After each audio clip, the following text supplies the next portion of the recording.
yang tepat di waktu yang salah. Mungkin agak rumit ya kata-katanya, tapi seperti itulah kehidupan. Maka tidak heran kalau ada kata-kata bahwa keberuntungan itu bertemunya sebuah persiapan dengan kesempatan. Selamat datang di Didon Project channelnya manusia biasa yang hidup dengan cara yang biasa. Assalamualaikum warahmatullahi wabarakatuh. Apa kabar teman-teman? Semoga Anda sehat selalu dan semoga Anda selalu diberkahi dalam menjalani kehidupan sehari-hari. Doa terbaik dari saya untuk teman-teman semua. Tidak semua orang di dunia ini memiliki keberanian untuk mengungkapkan sebuah perasaannya. Alasannya sangat banyak.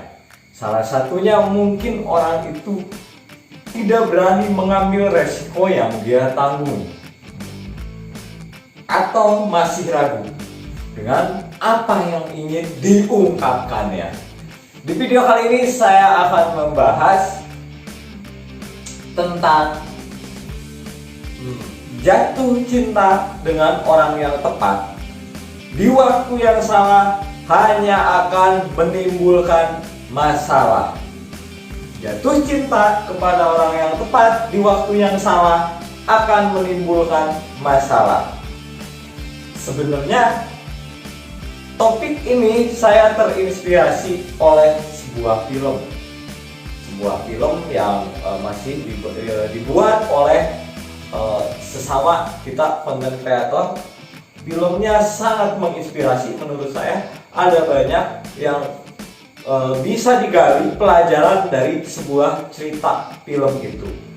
Ceritanya adalah ketika seseorang tidak mampu, ya, ada seorang anak muda yang bernama seorang Anton yang ingin mengungkapkan perasaannya kepada sosok seorang wanita, tapi dia tidak pernah memiliki keberanian untuk mengungkapkannya. Di sisi lain, si Anton selalu dihadapkan dengan dua masalah. Bapaknya yang sudah menua mulai sakit-sakitan, antara mengejar cintanya kepada seorang wanita.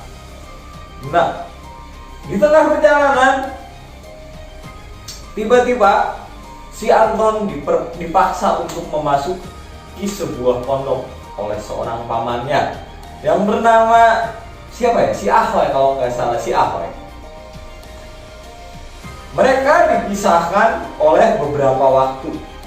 Si Anton dipisahkan dengan wanita tujuannya, wanita yang dia kagumi dan sangat dia inginkan untuk dipersunting menjadi istri. Untuk beberapa waktu dia dijauhkan karena dia harus menuntut ilmu di sebuah pondok. Lalu singkat cerita, si Anton bertemulah dengan sosok seorang wanita di sebuah pondok. Mungkin wanita itu kalau tidak salah adalah putri dari seorang kiai pemilik pondok. Di situ dia mulai ada ketertarikan, dan wanita yang diinginkan oleh si Anton yang ditinggalkan di kampungnya juga ternyata sudah ingin dipinang. Nah, guys, pelajaran apa yang bisa dipetik dari film ini? Yang pertama adalah terkadang manusia dipisahkan, ditahan dari suatu keinginan, ya. Yang pertama adalah supaya dua makhluk manusia itu saling memperbaiki diri. Bukan berarti tidak jodoh. Yang satu memperbaiki diri, yang satu memperbaiki diri. Ketika sosok dua manusia itu telah siap dan telah menjadi pribadi yang lebih baik dari sebelumnya, baik si cowok maupun si cewek, ternyata Tuhan mempersatukannya. Mempersatukan kembali dengan semua dengan persiapan yang sudah sangat matang.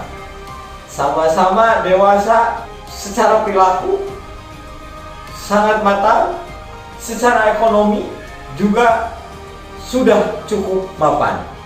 Dan saat itulah Tuhan mempersatukan mereka. Kisah ini sebenarnya berawal dari tentang kisahnya si Anton yang selalu gagal mengungkapkan cintanya kepada seorang wanita yang bernama Dewi. Membuat Dewi merasa bosan tentunya dan marah, sehingga ia memutuskan untuk tidak ingin bertemu lagi dengan yang namanya Anton. Di sisi lain, si Anton dituntut harus fokus mengurus ayahnya yang sudah menua, mulai sakit-sakitan. Akhirnya si Anton dibantu oleh pamannya yang bernama si Ahoy untuk mengurus orang tuanya. Lalu si Ahoy sebagai pamannya memiliki inisiatif untuk mengirimkan si Anton ke pondok pesantren agar dia bisa menjadi pribadi yang lebih baik, pribadi yang bertanggung jawab baik kepada keluarganya maupun kepada dirinya sendiri. Nah guys, jadi pelajaran yang pertama adalah jangan pernah takut untuk mengungkapkan apa yang Anda rasakan. Perkara diterima atau tidak itu adalah sebuah resiko, karena tidak mungkin kita bisa menyenangkan semua orang, atau tidak mungkin kita bisa disukai oleh semua orang. Yang penting hal yang pertama adalah maksimalkan apa yang Anda punya dalam diri Anda untuk meyakinkan seseorang. Nah, ketika hal itu memang belum terjadi, maka jangan berputus asa, karena Tuhan yakin memiliki rencana yang terbaik. Dari kisah itu kita diambil, mereka dipisahkan oleh jarak dan waktu. Yang satu sudah menemukan, si Dewi pun sudah menemukan seorang lelaki yang ingin mempersuntingnya. Bahkan si Anton dipertemukan dengan seorang putri kiai, seorang mahasiswi yang mungkin lebih segalanya dari si Dewi. Tapi perkara urusan hati tidak bisa dilihat dari itu aja. Pelajaran kedua yang bisa kita ambil adalah bahwa ketika kita sudah mendapatkan sesuatu, maka jangan pernah berhenti untuk mempertahankannya. Maksud dalam mempertahankan ini adalah dengan memupuknya, mengembangkan, menjaganya, merawatnya. Seperti itulah pasangan. Kalau menurut saya, layaknya sebuah bunga berada di taman atau berada di pot, perlu kita rawat, perlu kita jaga, perlu kita kasih pupuk jika ingin selamanya bertumbuh dan berkembang. Maka tidak salah jika orang-orang yang hebat sangat memiliki pasangan yang tepat. Seperti itu. Pelajaran yang bisa kita ambil dari video ini adalah yang pertama, ketika seseorang dipisahkan dalam waktu tertentu, Tuhan memiliki rencana baik. Yang satu dipersiapkan memperbaiki dirinya, memperbaiki akhlaknya, bahkan memperbaiki ekonominya.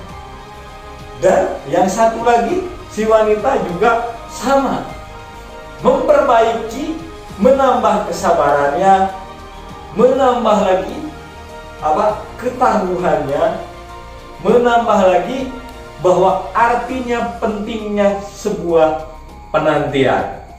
Hal itu yang bisa saya ambil dari video ini. Jika teman-teman ingin melihat secara gamblang seperti apa video jalan alur cerita dari film Kidung Cinta di Pesantren, maka linknya saya cantumkan di deskripsi. Klik biar teman-teman semuanya mengetahui alur ceritanya. Jadi tujuannya adalah tidak semua saya kupas di sini supaya teman-teman lebih meresapi, lebih menjiwai dari sebuah arti, kesan dan pesan apa yang disampaikan oleh di film itu. Saya hanya mengambil beberapa garis besar dari film itu dan beberapa hal penting yang bisa kita ambil, bisa kita adopsi dalam kehidupan kita sehari-hari.